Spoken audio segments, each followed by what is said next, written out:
Vice Chair, Mental Health Foundation, Global Women, Executive Trustee of Total Healthcare, Middlemore Foundation, and ISSO Swaminarayan Temple. In the past, she has served on NACEW, New Zealand Lotteries, Bank of Baroda, has been the first woman president of Manukau Indian Association, chair of the New Zealand Indian Central Association's Women's Committee, and many more.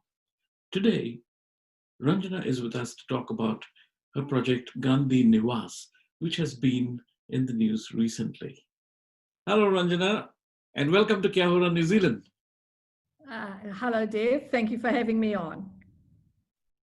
Ranjna, Gandhi Nivas has been in the news recently after the conclusion of the 5-year study of its interventionist model to reduce family violence. What have been the salient findings, and why has it been in the news and featured everywhere? Everyone's written nice things about it.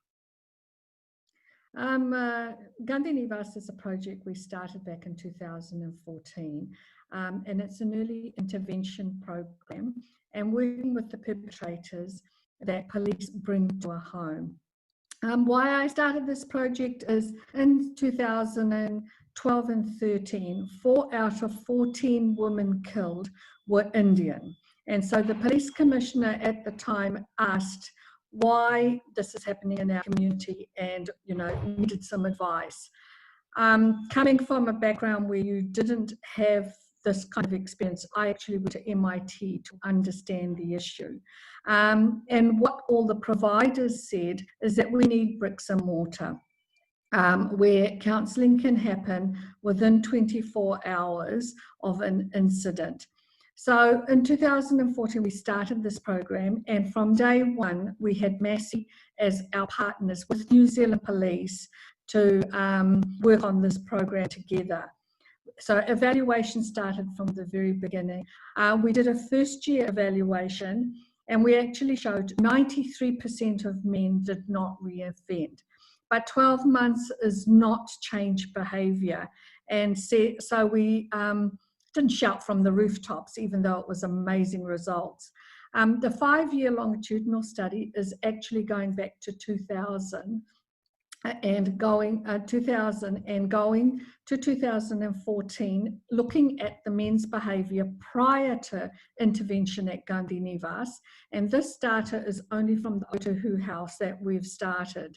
So that data went for another 5 years to see men's behaviour from 2000 to after intervention, what their behaviours was. Now, this was supposed to be early intervention, and that cohort of men that were early intervention, we actually saw that 69% of men did not reoffend again. On average, over the whole cohort of nearly 900 men, 57.5% did not reoffend. Those kind of data are quite astonishing. We knew we were doing good, but when you have Massey confirm what we're doing, it sort of ratified the richness of the program. What we started for Indian men, Gandhi, Man of Peace, Nivas, a home, then very quickly, within 3 months, changed to allow all ethnicities to come in. So now we're predominantly Pacific, Maori, European, then Indians overall in the homes. And we have 3 homes in Auckland.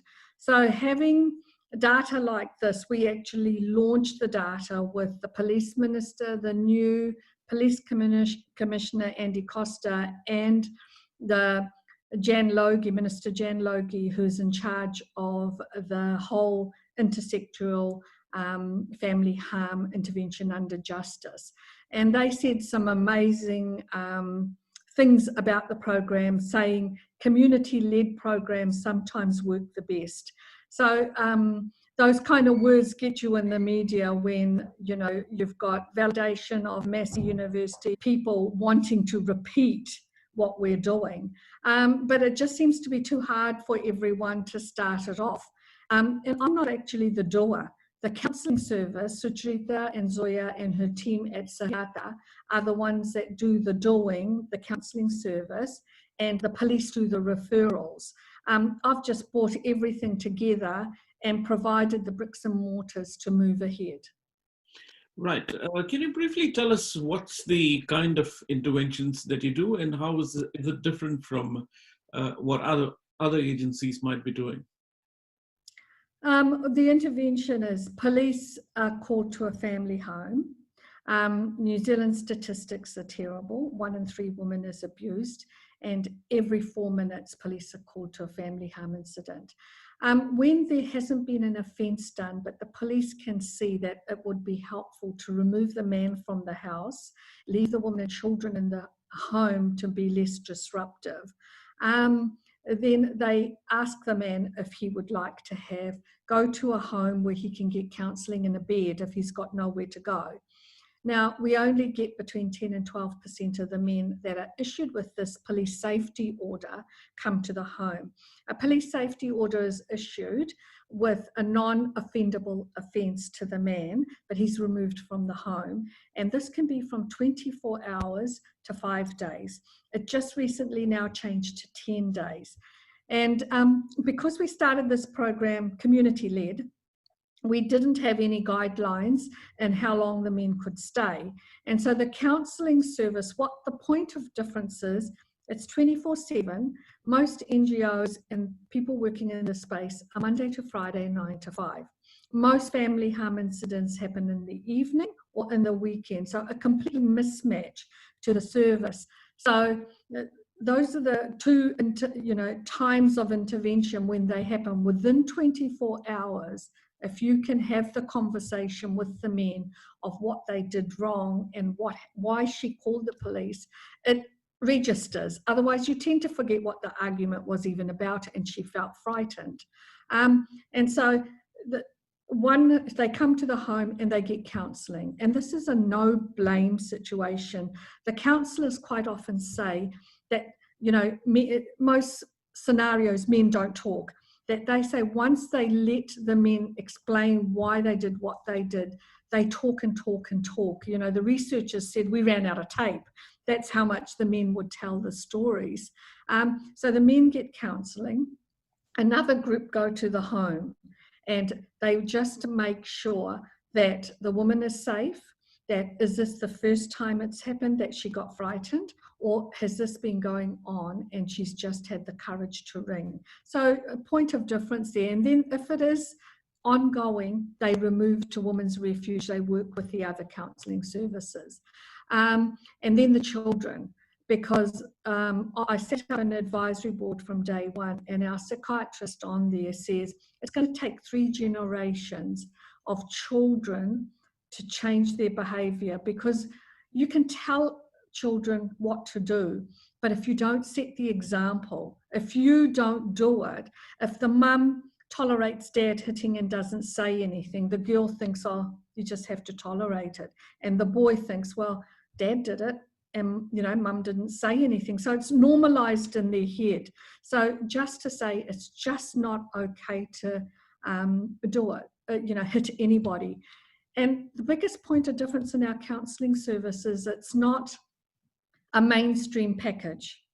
Shayata have put in a program called Hamisha, and in that they look at the person and see what their issue is. Maybe a new migrant that doesn't understand New Zealand law. So they will qualify them by saying it's not okay in New Zealand to even yell or threaten your wife. It is against the law. So it's adapting to the individual, not adapting to what mainstream prescribes you have to do. So our, sort of innovative approach to it we tailored the service to the individual. And by doing that, we've dealt with over 19 ethnicities. And so, it's worked for everyone, which has been the amazing thing. And that's why we've seen a difference in the outcomes of people not reoffending. And just say, for example, you've been through the program and then you feel as though you're going to break again, you can refer yourself back to the home. you can say, I need to remove myself from this situation. Now, to me, that is the biggest success we've had, that you have recognized your trigger point and you have removed yourself from the causing harm, and that's change behavior. So to me, that is a bigger success than all this data that's come through, that, you know, people have felt confident enough to come back. Sure. The results are absolutely impressive. Now, my question is, how are they different from average New Zealand statistics on reoffending after counselling and stuff like that versus Gandhi Nivas? So are you on that same curve, or do you really excel? We really excel. But in saying that, there's a lot of groups that do a lot of good work, but they don't measure. And you have to have validity in what you're trying to do, and having Massey, well or recognized institute to do the evaluation, and then getting police to verify and ratify the data has been our strength. So our research data has been absolutely way up there. They get most datas in family harm get very happy if they're 10-15%, but I have to be honest and say, because a lot of organizations don't have that structure to evaluate what they're doing, they may be doing amazing work, but if you can't prove it, and I had to put that in place because this is not my core competency, and so having those measurables and evaluations in place was very important to me. And it was very important to the police who facilitated it.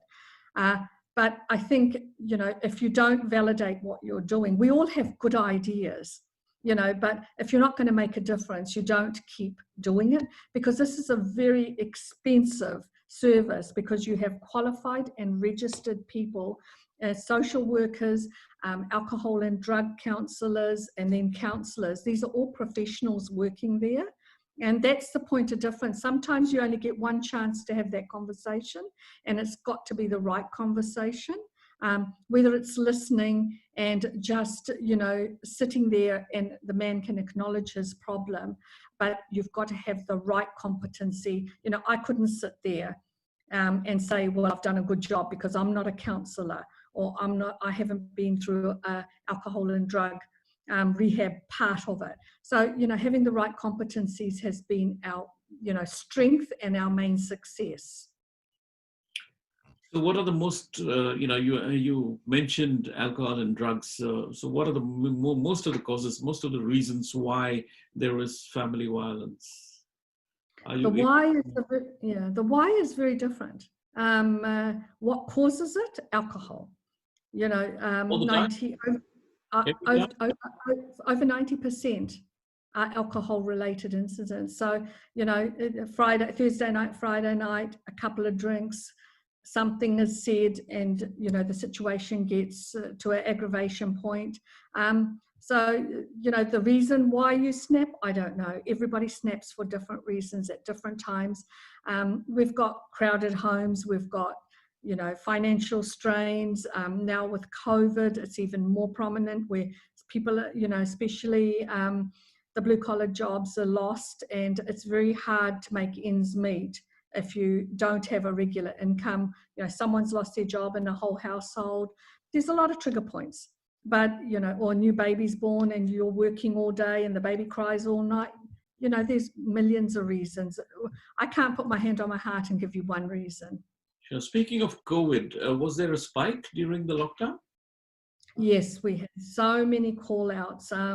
You can imagine, a 2-bedroom house with 2 adults and 2-3 children, and being locked and cooped up in there. The counselling service was overrun with phone calls, just wanting to talk, what to do, how to do.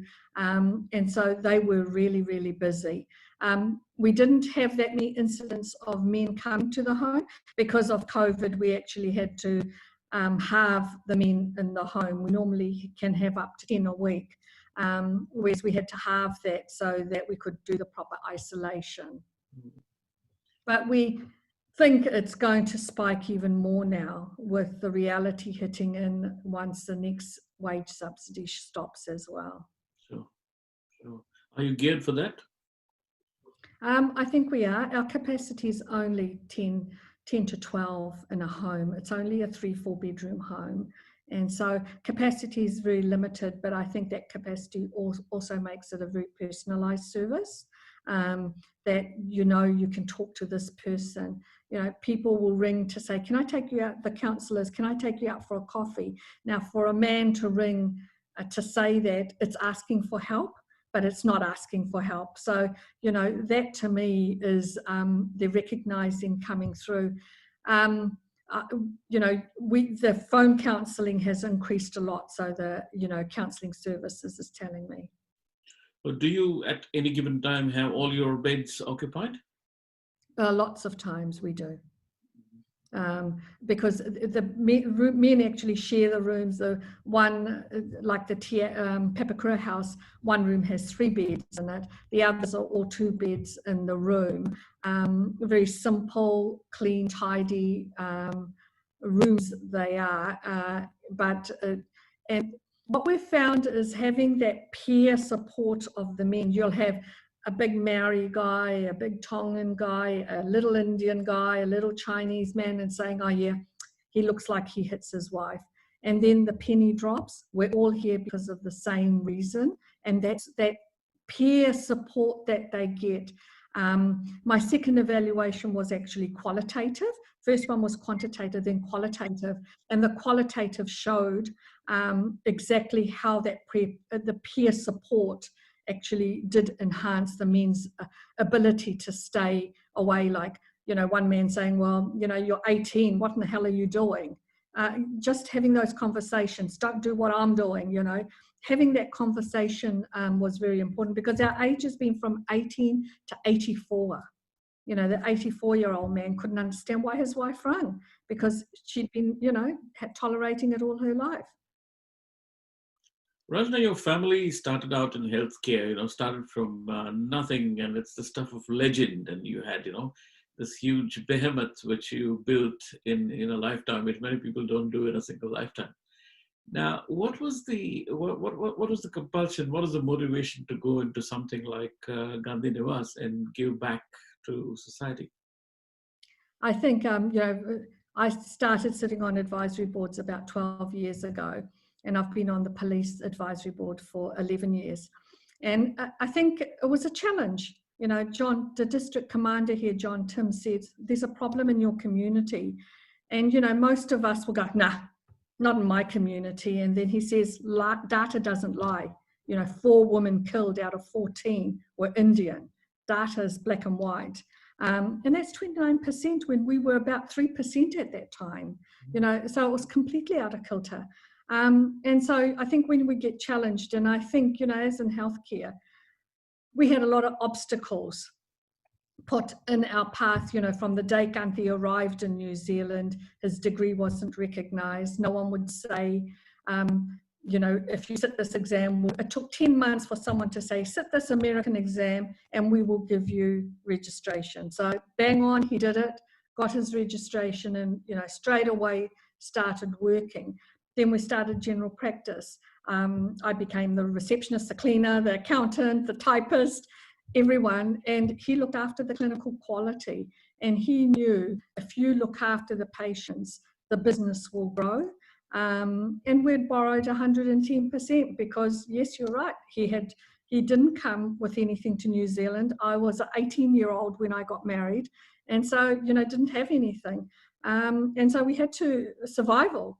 And I think, you know, that's a story that's still common now. You come to New Zealand and it's a matter of survival, and we will do whatever it takes to survive.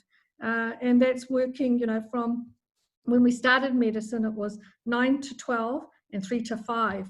And we just looked at each other and said, we can't pay our bills with this. So we started from 8 to 6.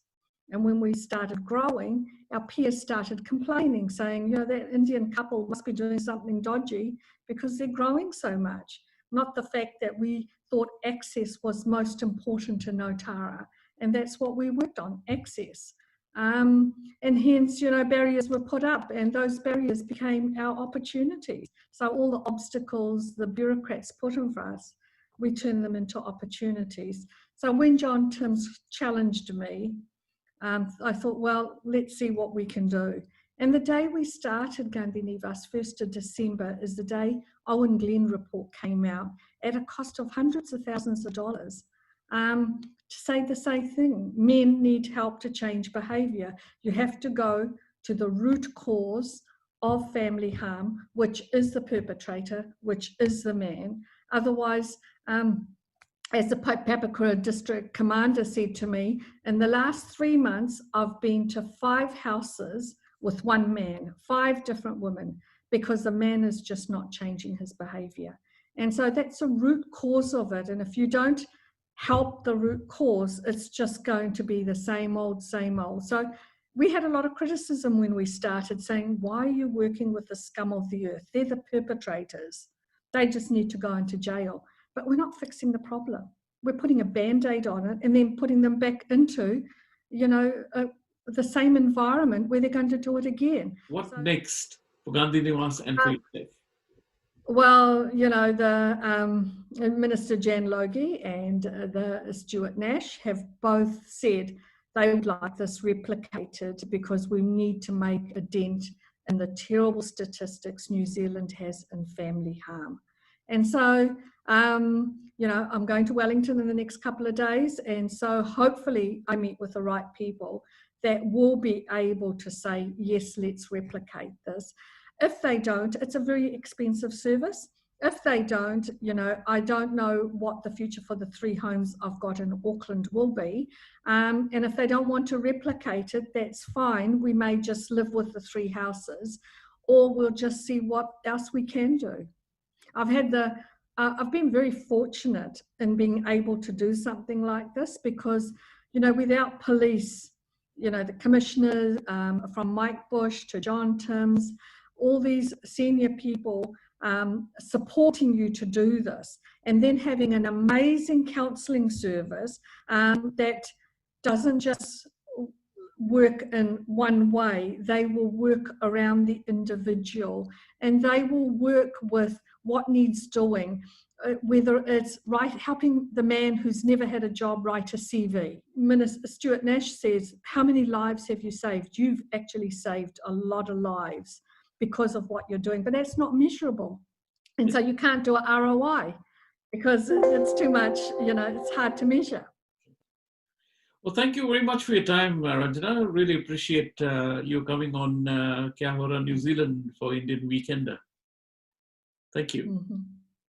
Thank you very much.